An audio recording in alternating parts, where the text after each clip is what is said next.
বিএনপির ভারপ্রাপ্ত চেয়ারম্যান তারেক রহমানের ৩১ দফা বাস্তবায়নে রাজশাহীর এক আসন তানোর গোদাগাড়ী থেকে ধানের শীষের মনোনয়ন প্রত্যাশী অ্যাডভোকেট সুলতানুল ইসলাম তারেক তানোর উপজেলার তানোর পৌরসভা তালন্দ ও কামারগা ইউনিয়নে সোমবার দুপুর থেকে সন্ধ্যা পর্যন্ত গণসংযোগ করেছেন। এ সময় পথসভায় তিনি বলেন, আমাদের নেতা তারেক রহমান যে ৩১ দফা পরিকল্পনা দিয়েছেন সেটি বাস্তবায়ন করতে হবে আমাদেরকে। তাই আগামীতে ঘর ছাড়া না হতে চাইলে সজাগ থেকে তা কিভাবে বাস্তবায়ন করা যায় সেদিকে সবাইকে খেয়াল রাখার আহ্বান জানান। এ সময় তিনি বলেন, দল যদি আমাকে আগামীতে মনোনয়ন দেয় তবে তানোর গোদাগাড়ী এলাকায় শিল্প কারখানা গড়ে তোলা হবে। এ সময় উপস্থিত ছিলেন তানোর উপজেলা বিএনপির সদস্য সচিব শামসুল ইসলাম, গোদাগাড়ী উপজেলা বিএনপির সভাপতি আব্দুস সালাম শাওয়াল, গোদাগাড়ী পৌর বিএনপির সভাপতি মুজিবুর রহমান, বিভিন্ন ইউনিয়ন ওয়ার্ড বিএনপির সভাপতি ও সাধারণ সম্পাদক, রাজশাহী যুবদলের যুগ্ম আহ্বায়ক রবিউল ইসলাম কুসুম, তানোর পৌর যুবদলের আহ্বায়ক সাইদুর রহমান, তানোর উপজেলা যুবদলের যুগ্ম আহ্বায়ক আতিক মাহফুজ সহ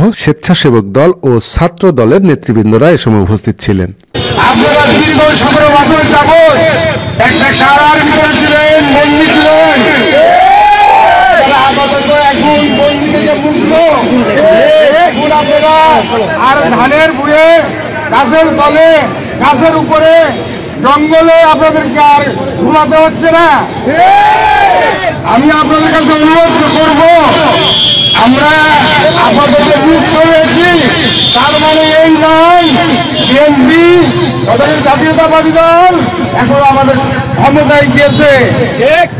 আমরা আমাদের দলকে আপনাদের এই সুশৃঙ্খলার মাধ্যমে আমরা প্রমাণ করতে চাই যে আমাদের জাতীয়তাবাদী দল একটা সুশৃঙ্খল দল। আপনাদের কাছে আমরা 5ই আগস্টে আমরা আবাবিল পাখি দ্বারা, আমরা আল্লাহর বিশেষ কুদরতের দ্বারা আমরা স্বাধীন হয়েছি। এই স্বাধীনতার মান আপনাদেরকেই রক্ষা করতে হবে। আমরা পারব ইনশাআল্লাহ। আমি আপনাদের সাথে অধিকার ছিলাম, বর্তমানে আছি এবং ভবিষ্যতে থাকবো ইনশাআল্লাহ। আমি যেহেতু একজন শিল্প ইন্ডাস্ট্রিজের মালিক, আল্লাহ আমাকে সেই অবস্থান দিয়েছে।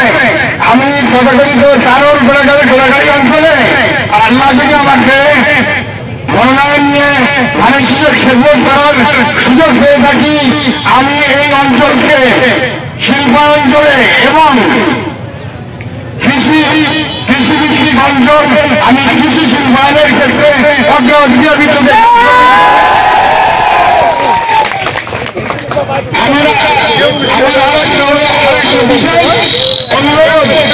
যেহেতু আমি একজন ধানের শীষের কর্মী, আমি ধানের শীষের নেতা না, আমি একজন কর্মী।